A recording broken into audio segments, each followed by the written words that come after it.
이 세상에서 가장 제일 힘든 군대가 어딜까요? 뭐 해병대, 뭐 특공대 이렇게 얘기할 수 있겠죠. 정답은 자기가 나온 대학교가 자기가 대학교 군대 자기가 나온 군대가 제일 힘든다고 하면 제가 군대라고 얘기했죠? 네, 죄송합니다. 세상에서 제일 힘든 군대는 자기가 나온 군대입니다. 자기가 나온 군대. 뭐 아무리 해병대, 특공대 다 힘든 군대 맞죠. 그렇지만 내가 경험 안 해봤으니까 그 사람인들 내가 경험한 군대 복무 안 해봤으니까 모든 남성들이 자기가 나온 군대가 제일 빡셉니다. 실제로 힘들기도 하죠. 며칠 전에 이제 중등부 때 함께 예배했던 우리 학생이 어느덧 청년이 되어서 오늘이 금요일이죠. 다음 주 월요일에 군대를 입대하게 되는 거예요. 사실 그 소식은 몰랐다가 순장님이 순장님 통해서 순원이 아들이 군대에 입대하니까 신방을 요청했습니다. 그래서 가정에 방문해서 신방을 하고 인사 나누는데 신앙 이력을 물어보다 보니까 저랑 같이 중등부 때 같이 있었던 거예요. 더 반갑게 이야기 나누었습니다. 군대 가기 전에 마음이 어떤지, 가서 어떻게 지내고 싶은지 등등등 묻다가 이 말씀을 함께 나누었어요. 창세기 28장 15절 말씀입니다. 제가 한번 읽어보겠습니다. 내가 너와 함께 있어 내가 어디로 가든지 너를 지키며 너를 이끌어 이 땅으로 돌아오게 할지라. 내가 내게 허락한 것을 다 이루기까지 너를 떠나지 아니하리라 하신지라. 이 말씀을 이제 군대 입대를 얼마 남지 않은 그 친구와 함께 나누면서 이야기를 나눴습니다. 이 말씀은 야곱이라는 사람이 아버지 속이고 또 형님이 속이고 외삼촌 라반의 집으로 도망갈 때의 일이죠. 도망가다가 어디쯤인지 모르지만 그 광야의 어느 길에서 돌로 베개해서 돌로 베개하고 잠잔다는 게 얼마나 고단하겠습니까? 어떻게 돌 베개에서 잘 수 있겠냐마는 그 정도로 피곤에 쩔어 돌 베개에서 잠들었을 때에 꿈에 사닥다리가 보이고 그 사닥다리가 하늘까지 닿아 있는데 천사들이 오르락 내리락 하고 그 다리 끝에 여호와 하나님을 보게 됩니다.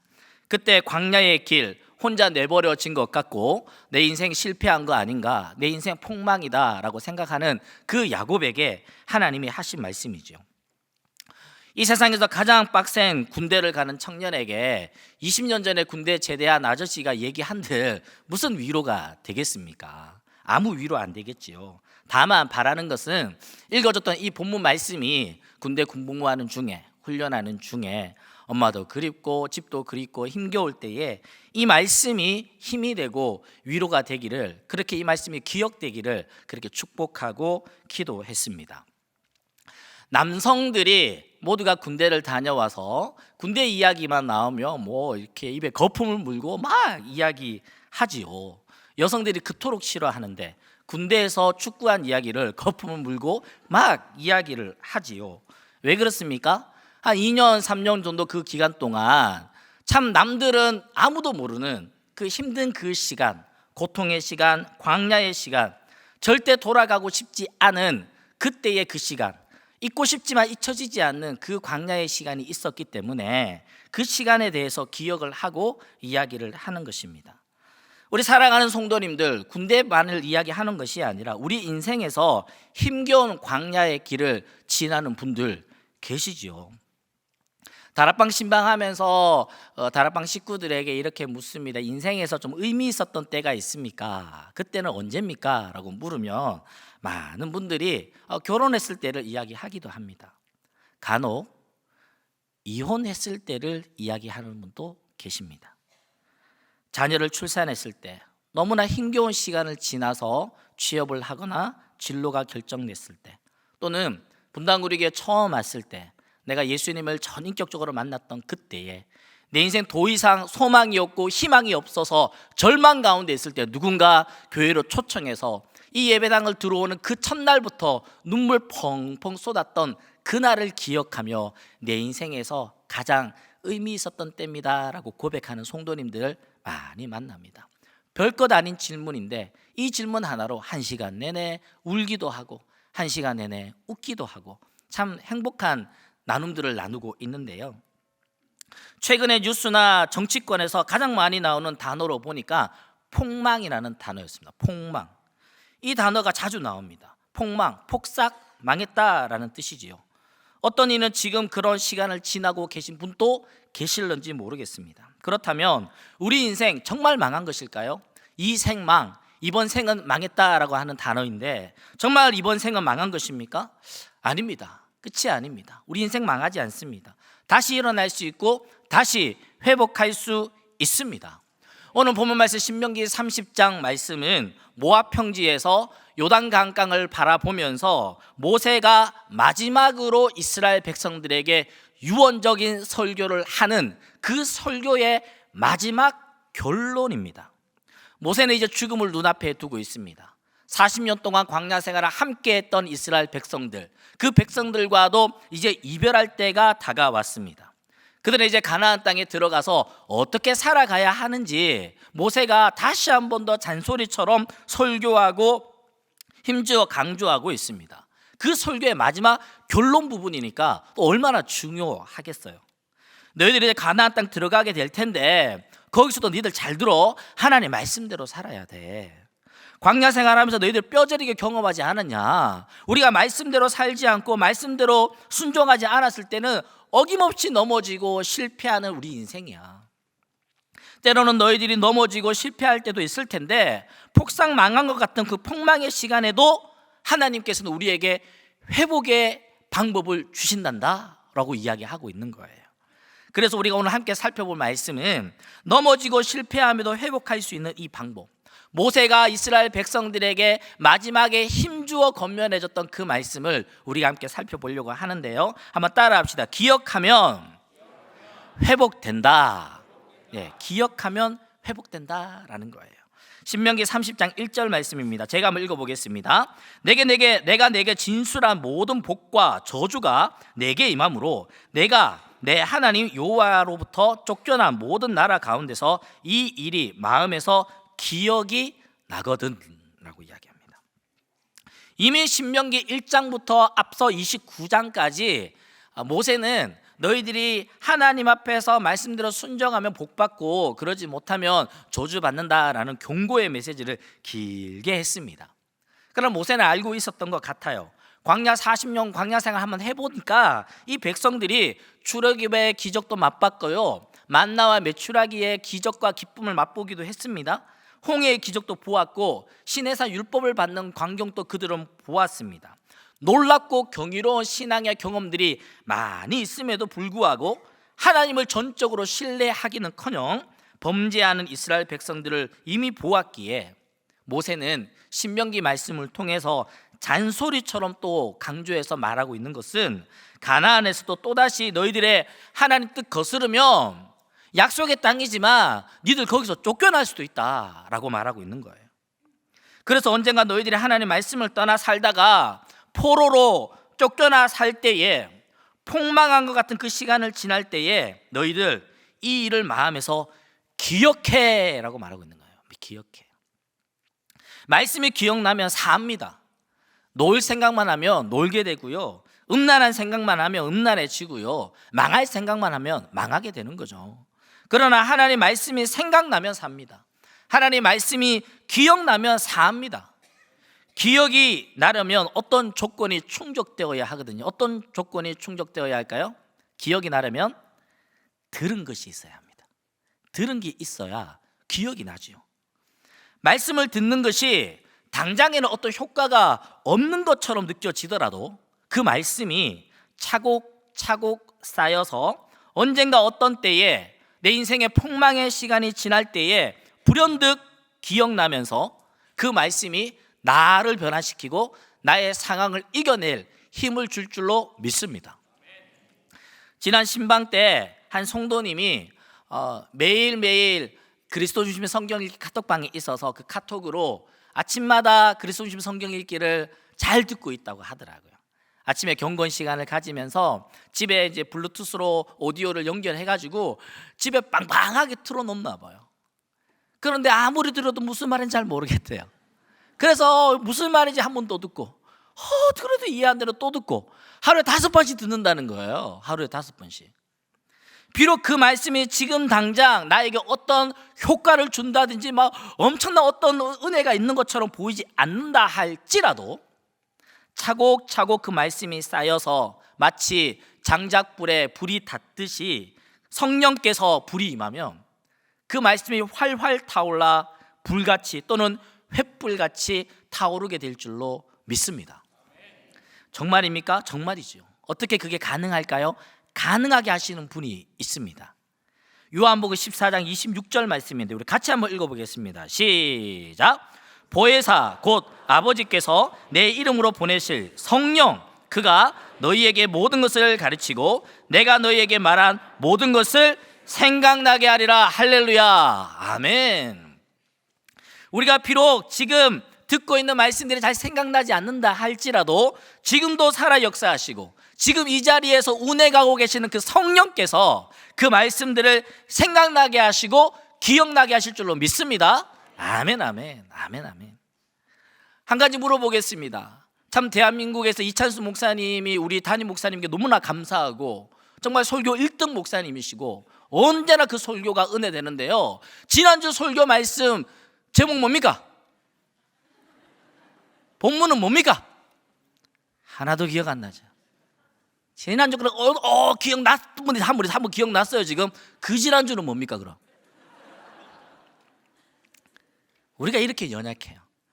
참 좋은 말씀, 맞아, 나 그때만 눈물 펑펑 흘렸잖아, 어머 나 부끄러워 죽겠네. 말씀은 기억이 안 나. 내가 운 것만 기억나. 많은 분들이 분당우리 교회에서 나 분당우리 와가지고 처음 문 열고 들어올 때마다 한 달 내내 울었잖아요. 무슨 말씀으로? 그건 기억 안 나. 그냥 운 것만 기억나. 우리가 그런 존재들입니다. 그런 연약함이 있습니다. 하지만 어느 순간 내 인생에서 좌절과 절망과 실수와 실패의 순간을 지날 때에 그때 내 안에 차곡차곡 쌓여졌던 그 말씀들이, 듣고 묵상하고 배우고 암송하고 공부했던 그 말씀들이 성령께서 기억나게 하시고 그 말씀으로 인해서 다시 살아나고 회복될 줄 믿습니다. 여러분들 마음속에 기억하고 있는 말씀 무엇입니까? 때로는 성령께서 생각나게 하셨던 그런 말씀 있습니까? 저도 있습니다. 우리 집안 완전 폭망해가지고 하나님을 향해서 삿대질하면서 원망할 때 들었던 그 말씀이 있습니다. 제가 고3 시절 앞으로 나의 진로를 어떻게 결정하며 살아가야 할지 하나님께 엎드려 기도할 때 주셨던 말씀이 있습니다. 하나님의 부르심에 응답하여 목회자의 길을 갈겠다고 신학을 준비했을 때 그때 주셨던 말씀 있습니다. 군복무할 때 내 인생이 가장 흔들리던 그 시절에 하나님 붙들어 주신 그 말씀 있습니다. 여러분들의 그런 말씀 있을 줄로 믿습니다.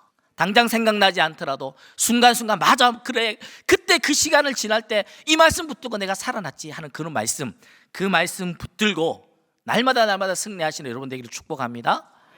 한 구절 묵상, 그리스도 중심 성경 읽기 별거 아닌 것 같죠. 하지만 성령께서 생각나게 하시고 기억나게 하실 놀라운 역사의 재료가 되는 거예요. 또한 추억할 수 있는 사역, 충성했던 추억 또는 헌신했던 기억들이 우리에게 필요합니다. 시편 137편 1절 말씀 같이 읽어볼까요? 시작. 우리가 바벨론의 여러 강변 거기에 앉아서 시온을 기억하며 울었도다. 이스라엘 백성들이 하나님께서 축복해 주신 젖과 꿀이 흐르는 땅 들어갔습니다.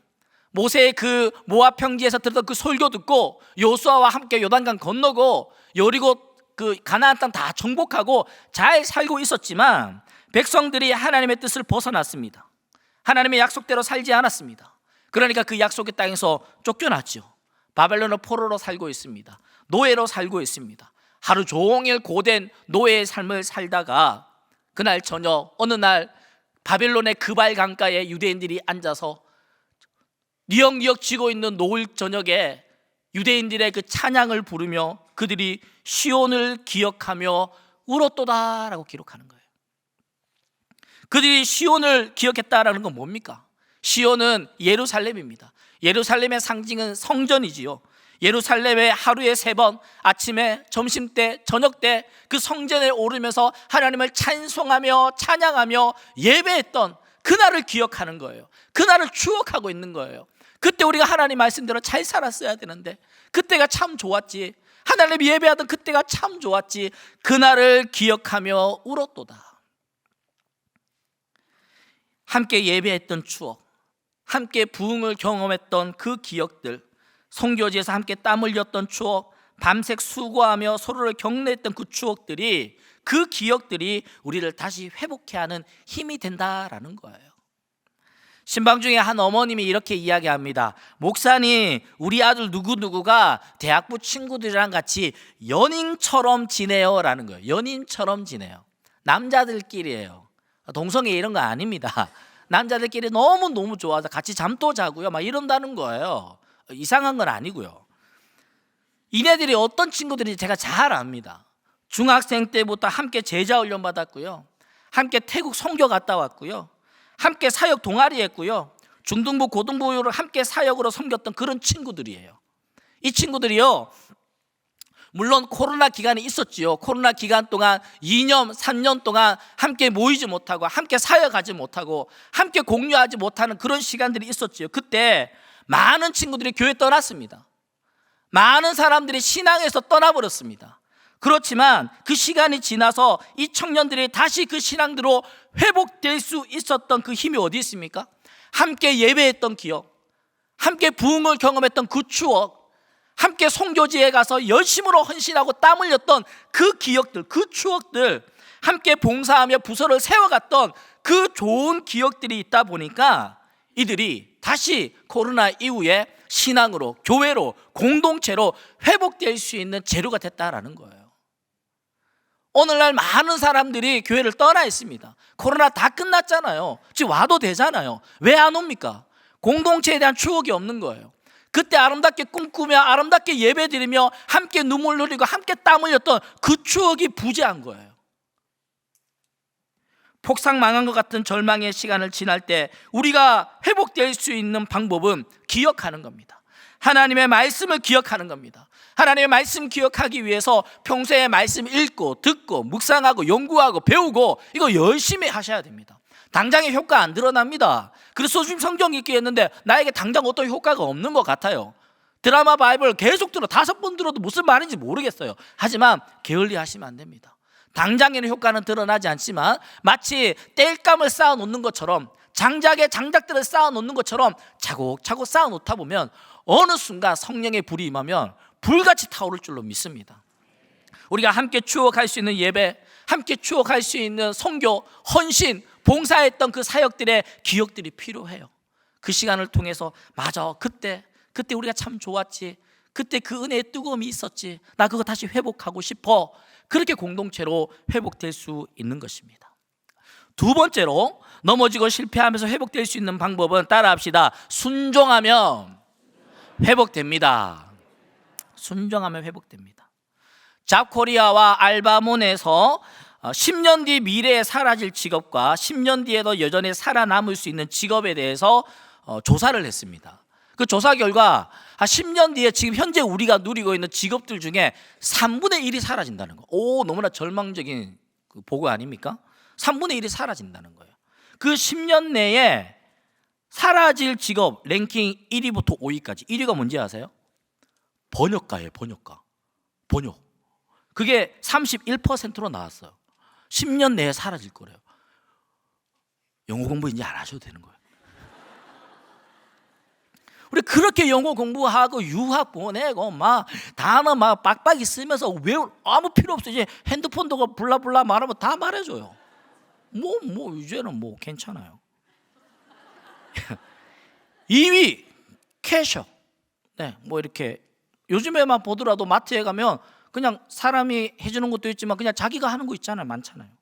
3위 격리, 4위 공장 근로자, 5위 비서. 특징이 뭡니까? 로봇이나 AI 인공지능이 대신할 수 있는 것들은 점차 사라질 거라는 거예요. 그렇다면 10년 뒤에도 여전히 살아남을 직업 1위가 뭔지 아세요? 목사면 좋겠는데 목사에는 후보군에도 없습니다. 네. 그냥 뭐 논외예요. 목사는 논외, 전혀 논하지 않는 거였어요. 네.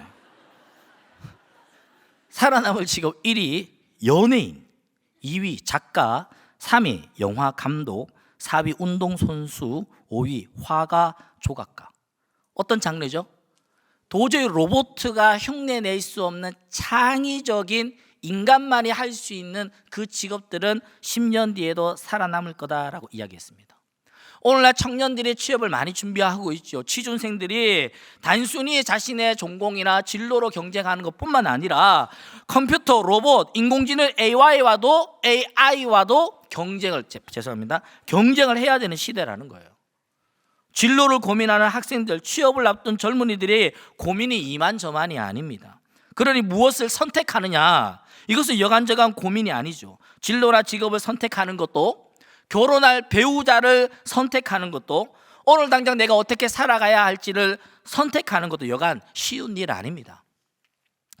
오늘 이 시간 금요 기도회를 선택할 것인지, 불타는 금요회를 선택할 것인지, 우리는 그걸 선택하지 않았습니까? 그 선택의 결과로 어떤 이는 은혜를 받고 어떤 이는 죄의 유혹을 받을 것입니다. 선택이라는 것은 엄중합니다. 무엇을 선택하는지, 이 선택이 얼마나 엄중한지 신명기 30장 15절 16절에 이렇게 말하고 있습니다. 보라, 내가 오늘 생명과 복과 사망과 화를 내 앞에 두었나니 곧 내가 오늘 내게 명령하여 내 하나님 여호와를 사랑하고 그 모든 길로 행하며 그의 명령과 규례와 법도를 지키라 하는 것이라. 보통이 아니에요. 그냥 우리 앞에 뭘 줬다니까? 생명과 사망, 복과 화를 줬다는 거예요. 이 중에서 선택해라는 거예요. 이 중에서 당연히 생명을 선택하고 복을 선택해야죠. 사망을 선택하지 말아야 되고 화를 선택하지 말아야죠. 이렇게 죽고 사는 문제, 성도의 생사와 화복을 가르는 엄청난 선택의 진지함과 엄중함을 모세는 이야기하고 있습니다. 그래서 복과 화라는 것을 히브리어로 보면 토브 그리고 라라고 쓰여졌는데요, 이 토브, 라, 복과 화가 어디에 처음 쓰였냐 하니까 창세기 2장에 선악을 알게 하는 나무, 거기에 선악을 알게 하는 나무에 토브와 라가 쓰여졌다라는 거예요. 국내 최초 선악과를 제가 실제로 한번 보여드리겠습니다. 국내 최초, 눈 동그랗게 뜨세요. 잠깐 보여드릴 거예요. 이것이 선악과입니다. 이것이 선악과예요. 여러분, 선악과의 핵심은 과일이 아닙니다. 선악과의 핵심은 하나님의 명령입니다. 너 이거 먹으면 죽어. 반드시 죽어. 너 이거 꼭 지켜야 돼. 이거 안 지키면 너 죽을 거야. 선명하게 말씀하신 하나님의 명령이 선악과의 핵심이라는 거예요. 그러니 우리 손에 들려져 있는 이 성경, 이 하나님의 말씀, 이 하나님의 명령을 지키냐 지키지 않느냐, 이것은 생명과 사망, 화와 복이라는 거예요. 우리 성도들의 생사 화복을 결정하는 것이 바로 하나님의 말씀을 지키냐 지키지 않느냐. 마치 그 언젠가 아담과 하와가 선악을 알게 하는 나무의 실과를 먹냐 먹지 않냐, 하나님의 말씀을 순종하냐 불순종하냐, 그 생사의 가름처럼 오늘날 우리의 손에 들려져 있는 이 성경책이 그 정도로 위중한 선택의 명령이다라는 겁니다. 하나님의 말씀을 가벼이 여기고 그것을 농담처럼 여기고 당장 어떤 효과가 없는 것처럼 보이니까, 말씀을 지켜도 특별하게 좋은 거 없는 것 같고 말씀을 안 지켜도 특별하게 나에게 어려움이 없는 것 같으니까 이 말씀을 업신여기는 거예요. 업신여기는 게 무슨 뜻입니까? 없이 여긴다는 겁니다. 없는 것처럼 여긴다는 겁니다. 그것이 업신여기는 거예요. 하나님의 말씀에 순종하느냐 불순종하느냐, 우리 성도들의 삶과 죽음, 복과 화를 가르는 경계선이 됩니다. 선악과는 그 옛날 에덴 동산의 중앙에 있었던 그 과일 나무만이 아니라 오늘날 우리가 살아가는 내 삶의 중심에도 여전히 선악과는 있는데, 그 선악과는 하나님의 말씀과 명령에 순종하느냐 불순종하느냐, 이것이 바로 우리의 삶의 선악과인 줄로 믿습니다. 이 성경, 하나님의 말씀을 순종할지 불순종할지 모세는 이스라엘 백성에게 선택해라 라고 명령합니다. 그 언젠가 이스라엘 백성에게만 명령한 것이 아니라 오늘날 우리에게도 명령하고 있는 거예요. 너 이 말씀 순종할 거야 불순종할 거야? 빨리 선택해. 취업준비생이 직장을 선택하는 것보다 더 중요합니다. 결혼을 준비하고 있는 이들이 배우자를 선택하는 것보다 더 본질적인 선택입니다. 창세기 5장에 보면요, 아담의 족보가 나옵니다. 아담의 후손들의 족보가 나오거든요. 특징 한번 보세요. 아담은 930세에 죽었고, 셋은 912세에 죽었고, 에노스는 905세에 죽었고, 게나는 910세에 죽었고, 마할렐랄은 895세에 죽었고, 야렛은 962세에 죽었고, 무드셀라는 969세에 죽었고, 라멕은 777세에 죽었고, 노아는 950세에 죽었다. 특징이 뭐죠? 죽음의 족보라는 거예요. 하나님 말씀에 불순종한 그들에게 남아있는 것은 죽음의 족보가 남아있다라는 겁니다. 반대로요, 마태복음 1장에 보면 예수 그리스도의 족보가 등장합니다. 아브라함은 이삭을 낳고, 이삭은 야곱을 낳고, 야곱은 유다의 그 형제들을 낳고 중략해서 마지막에 야곱은 마리아의 남편 요셉을 낳았으니 마리아에게서 그리스도라 칭하는 예수가 나시니라. 여기서 나타라는 헬라어 겟나오는 생명을 얻다라는 뜻이 있습니다. 무엇입니까? 불순종의 결과 죽음의 족보가 나왔다면 순종의 결과 생명의 족보가 나왔다라는 거예요. 할렐루야, 아멘. 오늘 우리가 어떤 선택을 하느냐에 따라서 내 삶을 통하여 죽음의 족보가 쓰여질 수도 있고 생명의 족보가 쓰여질 수도 있다라는 거예요. 뭘 선택하겠습니까? 뭘 선택하겠냐? 당연히 우리가 순종함으로 생명의 족보를 써야죠. 근데 부담스러워요. 부담스럽다. 이 말씀 어떻게 다 지킬까? 모세는 우리 앞에 놓여있는 이 명령을 이렇게 설명합니다. 신명기 30장 11절에서 14절 말씀을 세 번역으로 읽어드리겠습니다. 오늘 내가 당신들에게 내리는 이 명령은 당신들이 실천하기에 어려운 것도 아니고 당신들의 능력이 미치지 못하는 것도 아닙니다. 이 명령은 하늘 위에 있는 것이 아니므로 당신들은 누가 하늘에 올라가서 이 명령을 받아다가 우리가 그것을 듣고 지키도록 말하여 주랴 할 것도 아닙니다. 또한 이 명령은 바다 건너에 있는 것도 아니니 누가 바다를 건너가서 명령을 받아다가 우리가 그것을 듣고 지키도록 말하여 주라, 드라마 바이블 같죠? 할 것도 아닙니다. 그 명령은 당신들에게 아주 가까운 곳에 있습니다. 당신들의 입에 있고 당신들의 마음에 있으니 당신들이 그것을 실천할 수 있다 없다? 있다라는 거예요. 어려운 게 아니라는 거예요. 저 멀리 있고 막 어렵고 막 하늘 위에 있고 바다 건너 있고 막 영어로 해서 번역하고 헬라 히브리어 번역하고 박사학위 받아야 겨우 이해할 수 있는 그런 게 아니라는 것입니다. 내 입에 있고 내 마음에 있고 내 일상의 가장 사소하고 작은 것들 속에 이 명령들이 있다라는 거예요. 그러니까 이거 순종할 수 있다 없단 말이에요. 있단 말이에요. 우리에게 순종할 수 있는 것만 하나님께서 명령으로 주셨습니다. 저희 집 벽에 가면 거실 벽에 아내가 아이들 1, 2, 3가 해야 되는 일주일치 과제가 있어요. 월요일, 화요일, 수요일, 목요일, 금요일, 토요일은 없는 것 같아요. 뭐 이렇게 첫 번째 어묵, 어린이 묵상 해야 되고, 두 번째 구몬 숙제 해야 되고, 세 번째 영어 듣기 해야 되고, 네 번째 뭐 쓰기 뭐 이렇게 하루에 4가지. 근데 많은 것 같지만 그거 하면 1시간도 안 걸려. 1시간. 듣는 거에 그 CD가 돌아가니까 그 시간이 정해져 있고요. 나머지는 그냥 1시간도 안 걸려요. 어묵 뭐 얘네들은 뭐 똑바로 하는지 아십니까? 하나님 나에게 주시는 교훈은 무엇입니까? 좋다. 뭐 그렇게 그걸 하는데 뭐 얼마나 걸리겠어요? 뭐 그렇게 해요. 그럼 그거 쓸 거면 빨리 하지. 그거를 주구장창 안 하고 빨리 해라, 할 거다 해라, 귀찮다 계산하면서 밤 10시 11시까지 그것 때문에 씨름하고 있습니다. 빨리 끝나면 뭐 놀이터 놀러 가든 DVD를 보든 뭐 보드 게임을 하든 뭐 만화 삼국지를 보든 니들 마음대로 다 할 수 있다 해도 안 해요. 할 수 있는 겁니까? 못하는 겁니까? 할 수 있는 거라니까요. 못하는 거 부모가 시키지 않아요. 얘네들 충분히 할 수 있는, 엄마랑 충분한 협의와 협상을 통해서 만들어지는 룰인데 그것도 안 하는 거예요. 본질상 악한 진노의 자녀이기 때문입니다. 아내를 많이 닮았어요. 우리가 회복되는 것뿐만 아니라 하나님의 놀라운 축복을 누릴 수 있는 방법이 뭡니까? 순종하는 것입니다. 할렐루야, 아멘, 아멘. 목사님, 신앙은 행위가 아니라 존재 아닙니까? doing이 아니라 being 아닙니까? 신앙이라는 것은 하는 게 아니고 되는 것 아닙니까? 좋은 말이죠. 좋은 말입니다.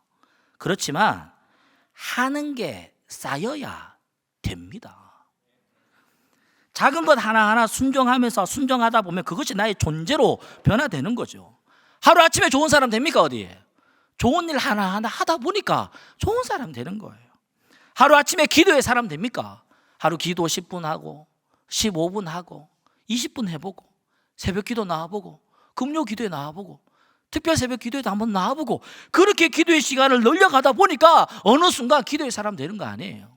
하나님 말씀도 마찬가지입니다. 한 장 읽다가 10장 읽다가 묵상도 하고 교리 강좌도 듣고 제자 훈련도 받고 암송도 하고 그러다 보니까 어느새 성경의 사람 되는 거 아닙니까? 뱃살이 많이 나와가지고 아내가 어제 엄청난 핀잔 주더라고요.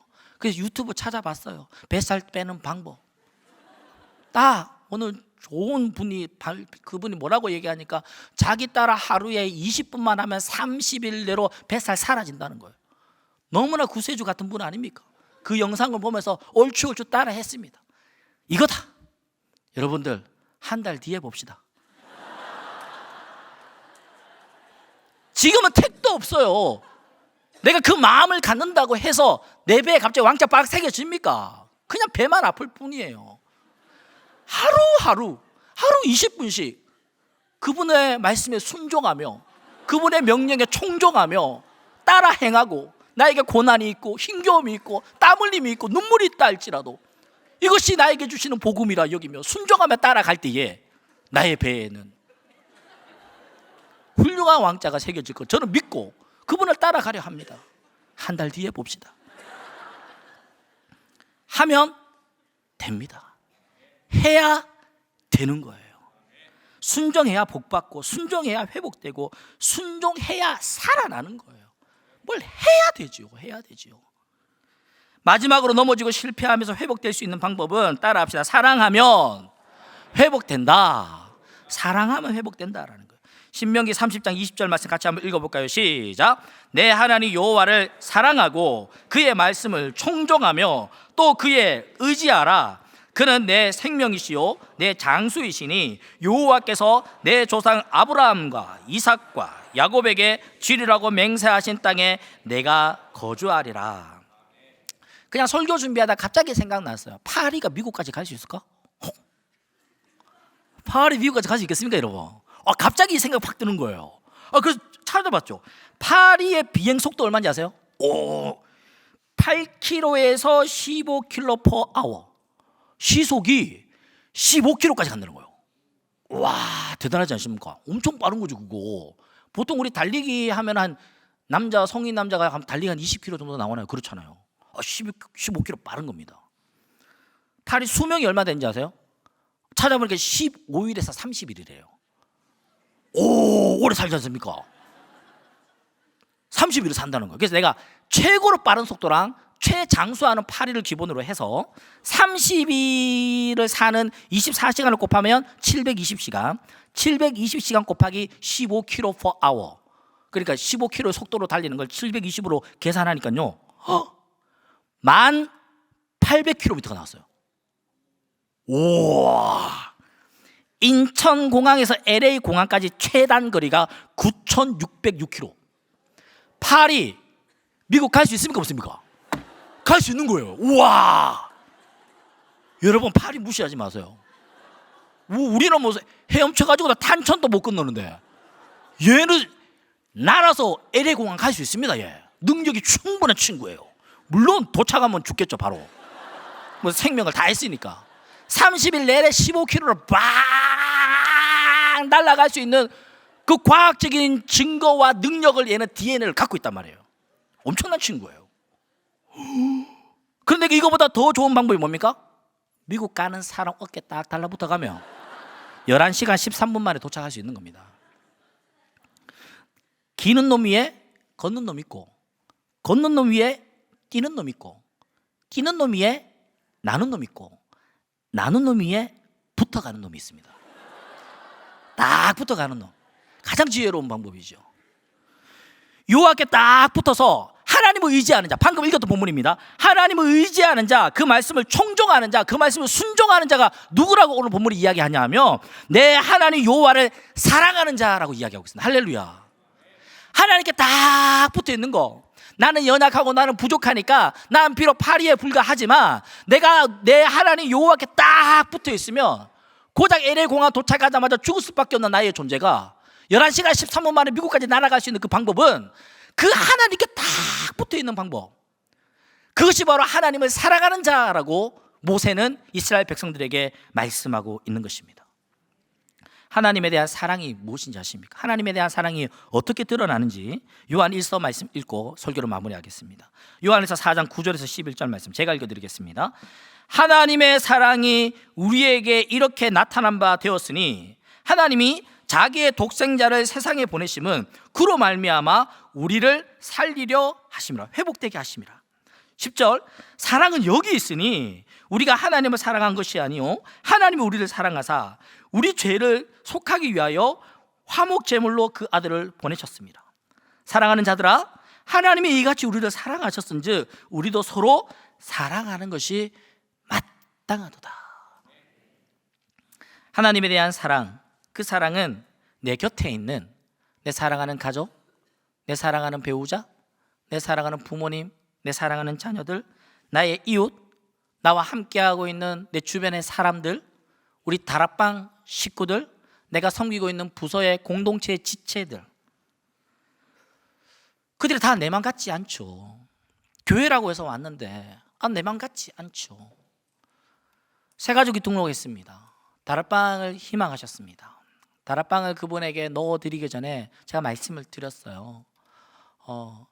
이찬수 목사님의 설교에 은혜 받고 우리 오셨대요. 그럴 수 있죠. 많은 분들이 그러니까요. 하지만 다락방은 다를 수 있습니다. 다락방 이찬수 목사님 안 계시거든요. 거기는 다른 분들이 계셔요. 그러니까 당신이 생각했던 것과 전혀 다른 양태의 일이 벌어질 수 있습니다. 예방조사를 세게 놨어요. 그들이 다 내 맘 같지 않아요.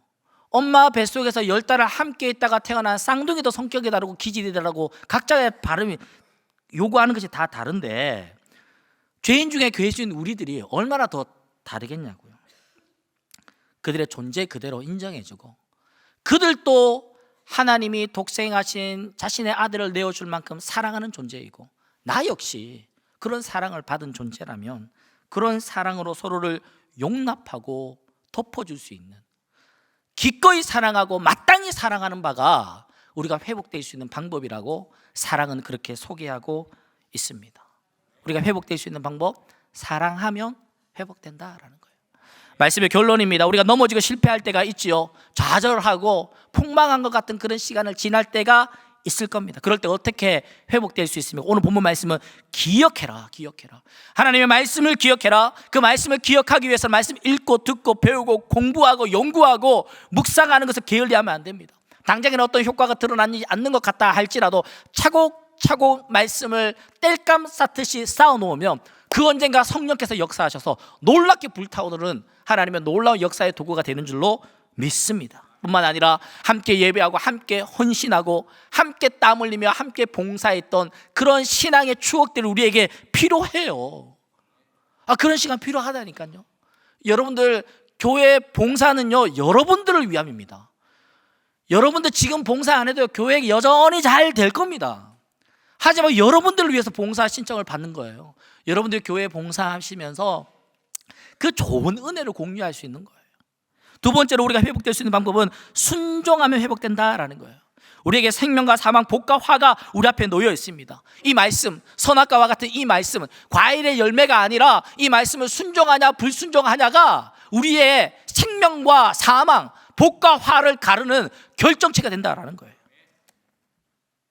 그 말씀을 순종할 때에 생명의 족보가 쓰여지고 이 말씀을 불순종할 때에 죽음의 족보가 쓰여집니다. 이 말씀은 어렵지 않습니다. 쉽습니다. 충분히 우리가 실천할 수 있고 순종할 수 있는 말씀이에요. 여러분들 하나님 주신 어떤 부담감 있습니까? 그거 실천할 수 있는 거잖아요. 그 부담감 있습니까? 그거 할 수 있잖아요. 교리 강좌를 하는데 한 분이 질문을 던졌어요. 목사님, 제가 9시 반 예배 드리고 9시 반에 봉사하고 11시 반에 예배를 드린다는 거예요. 토요일까지 근무를 하셔서 토요일까지 근무해가지고 9시 반에 봉사하고 11시 반에 예배를 드리는데 간혹 주일도 일할 때가 있다는 거예요. 그러면은 9시 반에 봉사하고 예배를 못 드리고 간다는 거예요. 그러니까 가면은 물론 영상으로는 예배를 드린대요. 근데 마음이 좀 그렇다는 거예요. 그러니까 제가 뭐라 그러냐면 7시 반 예배를 드리세요. 먼저 해봤대 너무 힘들더래. 너무 엄두가 안 나더래요. 그렇지만 다시 해보라 그랬어요. 못하는 거 아니잖아요. 그럼 한번 해보자고 우리.